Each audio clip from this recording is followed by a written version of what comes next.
J'étais sorti depuis un certain temps. J'avais beaucoup de problèmes. Il y a eu 7 ans, je n'ai pas voulu voir personne. J'étais plus capable. L'armée, je ne voulais plus rien savoir. J'étais comme... C'était fini. J'avais fait 3, 4 tentatives de suicide. J'étais vraiment là, au bout du rouleau. Boisson, agressivité, nomme-les, là, j'avais tout. J'étais excessivement dépassé par les événements. Je savais pas à qui en parler, je savais pas à qui me confier, j'avais pas d'aide. C'est bien dur à expliquer puis à comprendre pour quelqu'un qui n'a pas vécu la situation. Mais si je ne suis pas en contact avec un autre militaire qui a fait la même chose que moi, j'ai pas de feeling de vie. Je suis mort à l'intérieur. Complètement mort. Notre mentalité, à nous, la nouvelle génération, c'était si tu te plains, tu es un bon à rien. Alors, si je me plains, c'est parce que je suis faible. Je ne suis pas un gars faible, je suis un soldat, un militaire. Il ne faut pas que je me plaigne. C'était, regarde, tu fais ce qu'on te dit, tu n'as pas un mot à dire, puis si tu as des problèmes, gère-les, puis si tu n'es pas content, demande ta release, puis va-t'en. Tu vivais avec ton problème à chaque jour, tu le gardais à l'intérieur. Tout était affecté par ça. Ta vie, l'armée, ton travail, tes missions. À chaque jour, tu te lèves, tu sais que tu as un problème, mais tu ne peux pas en parler, tu ne peux pas faire rien parce que ça peut détruire ta carrière. Tu ne peux peut-être pas être mis dehors, mais tu vas être jugé sur ton comportement et tu graviras jamais les échelons. Le déclencheur, ça a été le général Dallaire. Quand le général Dallaire est revenu du Rwanda, c'était la première fois qu'un officier supérieur avait des problèmes. Si les officiers, comme le général Dallaire, a subi ça, alors c'est possible que nous, on en subi. Mais si aucun officier aurait subi ça, je ne pense pas qu'on aurait autant évolué. C'est récent, l'aide, là. C'est tellement récent que, là, 3 ans, je ne savais même pas que ça existait.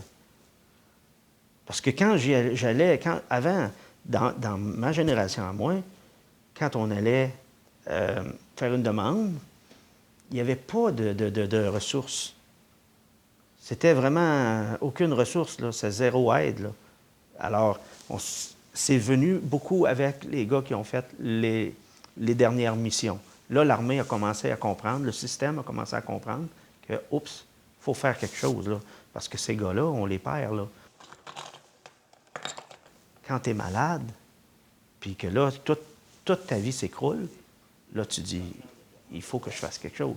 Puis, moi, j'ai, par moi-même, personnellement, commencé à chercher.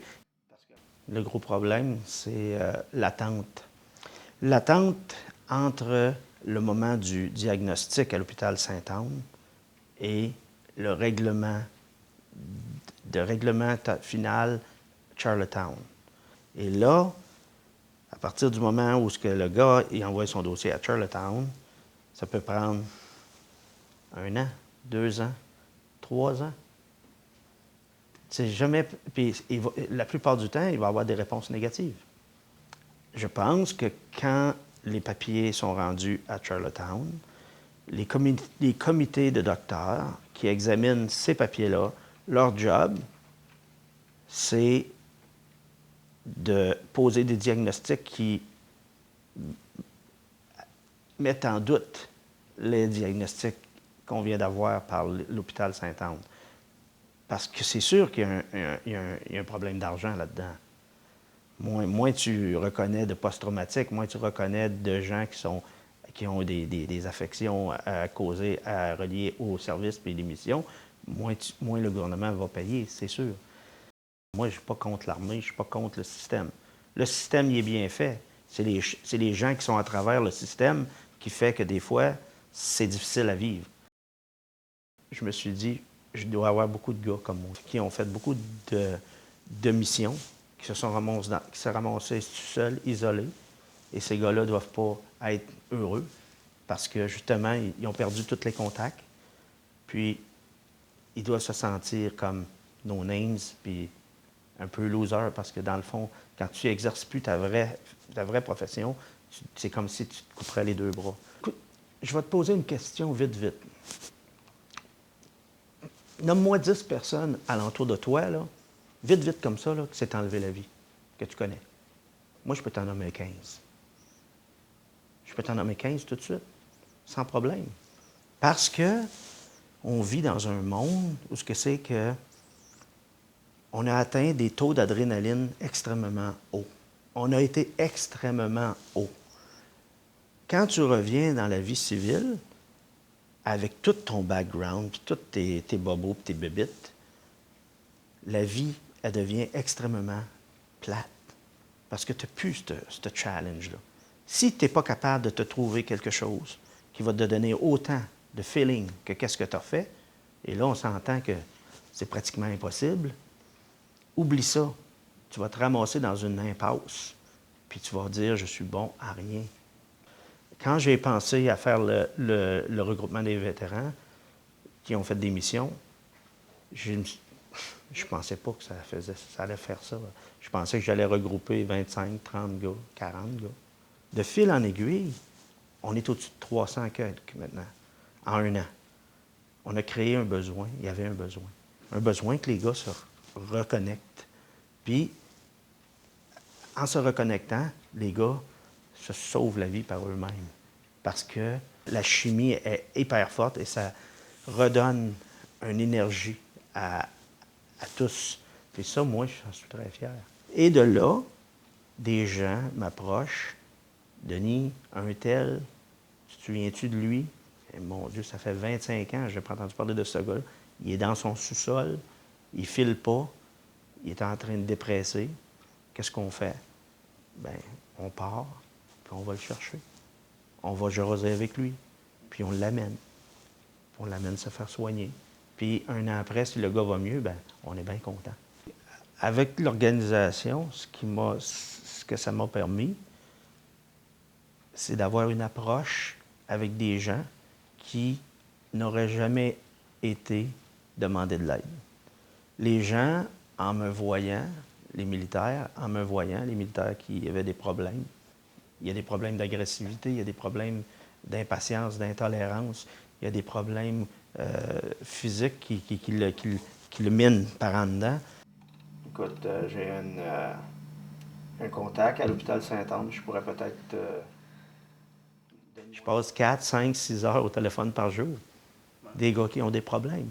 Là, tout ce que je peux lui dire, c'est, écoute, sens-tu vraiment que là, maintenant, là, c'est le bout, là? Au pire, je vais aller te chercher chez vous, je vais t'amener. Il n'y a pas de problème. Mais partir et trouver de l'aide sur une base ou trouver de l'aide à un hôpital, les gars ne feront pas ça. Parce que, pour toutes sortes de raisons, ça ne marchera pas, je vais faire la démarche pour rien.